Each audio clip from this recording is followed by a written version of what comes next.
There's a secret the world's most powerful people will never tell you. They've been living as though the game was already over and they had already won. Not hoping, not wishing, not manifesting in the soft, powerless way you've been told, but carrying themselves, speaking, deciding, moving, like victory was already behind them. While the rest of the world is still hesitating at the starting line, this is not superstition, this is not blind faith. It is the oldest law of achievement. Be the person before you have the prize, because when you do, the prize has no choice but to come to you. There is a way of walking into a room that changes everything before you say a word. There is a way of carrying yourself in the way you speak, in the way you stand, in the way you look another human being in the eye that tells the world you have already won. It is not arrogance. It is not empty bravado. It is the quiet, immovable certainty that your outcome is already decided, and victory has your name on it. The world bends for those who move as if the result is inevitable. History's giants understood this. Edison did not pace his lab wondering if light could be captured. He worked until it was so. Carnegie did not daydream about being rich. He lived each day as though he already possessed the empire he sought. Walt Disney did not hope for his dream to work. He walked into every meeting as though the magic was already built. This is the secret: to act as if the thing you want is already yours. To speak, move, decide, and persist as if your victory has been signed, sealed, and delivered by the hand of infinite intelligence itself. Because when you act as if you've already won, your mind shifts into a higher frequency, one where doubt dies and opportunity swarms toward you. People respond differently to you. Circumstances rearrange themselves. Doors that were bolted shut begin to swing open, not because the world suddenly became easier, but because you became a person who cannot be denied. But here is where most people fail. They try to win from a position of fear. They try to negotiate their dreams with hesitation in their voice. They act like they're asking the world for permission instead of declaring their place in it. If you live like that, you are already defeated. The law of life is simple. The timid are devoured, the bold are remembered. You must decide now that you are already the person you seek to become. If you want wealth, you must carry yourself as one who already commands it. If you want mastery, you must work as though the crown of excellence is already upon your head. If you want freedom, you must walk as one unshackled even before the chains are cut. This is not delusion. This is the practical application of faith. Faith is not waiting for proof. Faith is moving in the absence of proof. It is the substance of things hoped for, the evidence of things not yet seen. And in the realm of achievement, it is the single most valuable currency. Every battle in life is fought twice, once in the mind and once in reality. If you lose in your mind, you will lose in reality. But if you win in your mind first, if you have already decided that defeat is impossible, then the outer world becomes nothing more than the stage on which your victory plays out. So how do you act like you've already won?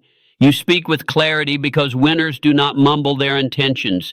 You move with decisiveness because hesitation is the language of the uncertain. You keep your word to yourself because a man who cannot keep promises to himself will never hold the trust of the world. You carry an inner stillness because you are not chasing, you are attracting. Understand this: the universe responds to certainty. It will test you, yes. It will push you, yes. But it will not ignore you. Those who declare themselves with unwavering belief are eventually met with evidence that their belief was well placed. Call it God's law, call it the law of attraction, call it faith made manifest. It does not matter what you call it. What matters is that it works. When you walk like a king, you draw the respect of the court. When you speak like a leader, you awaken the loyalty of followers. When you decide like a victor, you summon the conditions for victory. But acting like you've already won is not about pretending. Pretending is hollow. It collapses under pressure. Acting as if is becoming. It is the fusion of thought, word, and deed until they are so aligned that the universe cannot distinguish between the vision in your mind and the reality around you. And here is the most liberating truth you will ever hear. You do not need the world's permission to start. You do not need your bank account to reflect your dreams before you live them. You do not need applause, approval, or even understanding from others. The only green light you need is the one you give yourself. So begin now. Dress as the person you aspire to be. Speak as though you have authority over your future, because you do. Work as though you are fulfilling destiny, not chasing luck. Carry yourself in such a way that when people meet you, they know something unstoppable has already begun. Because here's the secret the timid never learn. The world will not believe in you until you believe in yourself first. And once you believe, once you act from the certainty that you have already won, there is nothing left to do but watch the world bend to your will. That didn't belong on the throne. They trained a different voice to lead, and that's what you must do. Every day you speak to yourself in words no one hears but you, and those words are building your identity. You say, I'm tired, and you train weakness. You say, I don't feel like it, and you teach your body that emotion controls action. But you say, I go anyway, and you become a different beast entirely, because the man who moves without motivation is the man who can't be stopped. He doesn't need hype. He doesn't need a cheerleader. He is the fire. You can feel it right now, can't you? That voice deep in your chest that says, this isn't who I really am. It's not anger. It's awakening. It's not frustration. It's fire. The weak version of you is suffocating under the pressure of the truth. And the truth is this: you were built for more. More discipline, more focus, more power, more leadership, more excellence. You don't need a better plan. You need a stronger decision. One decision to cut off the option of going back. Burn the bridge, burn the boat, burn the comfort. You won't need it where you're going.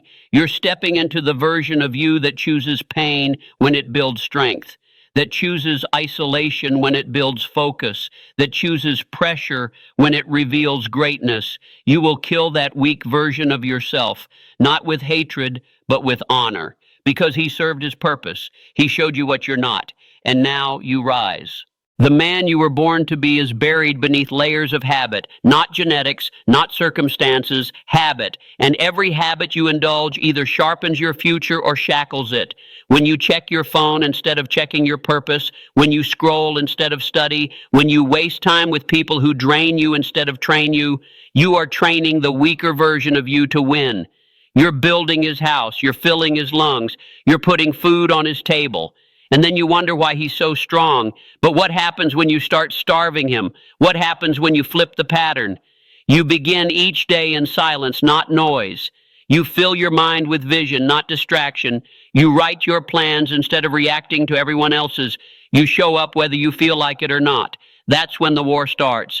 And make no mistake, it is a war between the man you are and the man you could be, between the version of you that hesitates and the version that hunts, between the one that craves comfort and the one that was built for conquest. This war won't be won in a single day, but it must be fought every day. Abraham Lincoln once said, discipline is choosing between what you want now and what you want most. Understand that. Tattoo that on your soul. Every time you reach for the easy path, the old you wins. But when you choose the hard road, the early wake up, the extra rep, the tough conversation, the focused hour, the final push, you're planting the flag of your future self, because nothing about greatness is convenient. Edison failed 10,000 times to invent the light bulb, not because he loved failure, but because he knew who he was becoming. Disney was fired for lacking imagination before he created a world that would outlive generations. Henry Ford went broke 5 times before he changed the world of transportation. You know what they all had in common? They killed the part of themselves that feared rejection. They murdered the voices that said, be realistic. They butchered the weak version before it could bury the genius.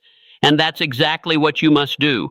You don't wait for life to hand you clarity. You demand it from yourself. You don't pray for discipline. You build it with repetition. You don't hope for confidence. You create it by showing up even when you're scared. You kill that weak version by refusing to feed it.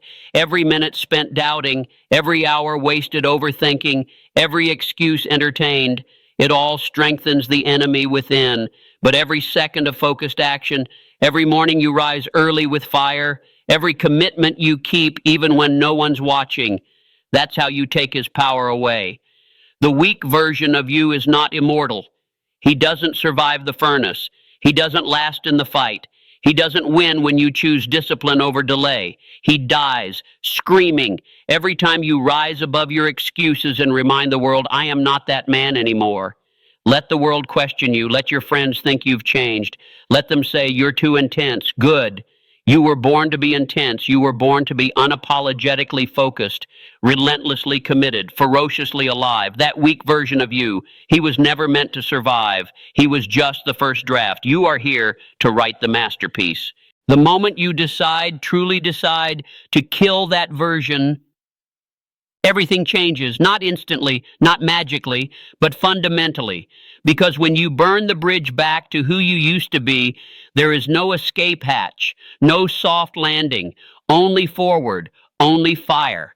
And that fire, that's what forges the real you. Listen carefully. You are not born disciplined. You're not born confident. No one exits the womb with courage tattooed on their heart. These are forged qualities, beaten into shape on the anvil of resistance. Every morning you wake up and drag your body out of bed when you don't feel like it. You swing the hammer. Every time you open your mouth and speak your truth instead of biting your tongue for comfort, you swing the hammer. Every time you show up with purpose when no one's watching, when no one's clapping, when no one's paying, you swing the damn hammer. And eventually that soft, fearful version of you, he stops fighting back. He starves, he shrinks, he dies, but only if you keep swinging. Napoleon Hill said it like this: deliberately seek the company of people who influence you to think and act on building the life you desire. Not the ones who pity your problems, not the ones who tolerate your excuses, the ones who make you ashamed to play small, the ones who demand the strongest version of you to show up every time. If you don't have those people in your life, become one of them. Become so disciplined, so driven, so focused that your very existence becomes a standard others feel obligated to rise to. You see, this is not about motivation. Motivation comes and goes like the weather. What we're talking about here is identity, and identity is built through consistency. You think winners wait to feel like it? No. Winners act and let the feelings follow, because they understand that action doesn't just change circumstances, it rewires belief. If you act like a man on a mission long enough, you become one. And a man on a mission doesn't have time to flirt with the weaker version of himself. He doesn't entertain thoughts of quitting. He doesn't keep company with cowardice. He wakes up with a fire in his chest and a vow in his soul: I will not die like this. I will not leave this world full of potential. I was too lazy, too distracted, too afraid to use. You want freedom? Start with discipline. You want confidence? Keep promises to yourself. You want clarity? Strip away everything that isn't aligned with your purpose. The weak version of you thrives in confusion. He thrives in excuses. He thrives in comfort. Kill his oxygen. Take away his shelter. Stop feeding him with thoughts like, I'm not ready, or what if I fail? You don't rise by avoiding failure. You rise by outlasting it. Let it come. Let it beat on your door like a storm, but you stand in the middle of that storm with a spine of steel and say, I will not bend. I will not bow. I was not made to retreat.